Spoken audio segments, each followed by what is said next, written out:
Échanger, partager et aussi bien sûr donner envie d'acheter. C'est long comme travail parce que tu vois, j'ai réussi à sortir les bleus, les verts, ça a mis un peu de temps. Comme cette céramiste, ils sont une centaine de créateurs à exposer leur savoir-faire dans ces boutiques temporaires.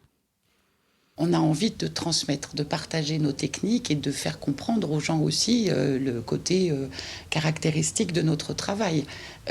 Voilà, les pièces de céramistes, on ne les trouvera pas dans un magasin, on ne les trouvera pas ailleurs. Et d'ailleurs, le public de Saint-Thirier a bien pris cette habitude aussi de venir en sachant qu'ils auront des pièces exceptionnelles, on peut le dire, voilà. Chaque année, au long des 2 mois d'ouverture, 7000 visiteurs flânent ici. Des touristes ou des Arédiens, des curieux ou des habitués.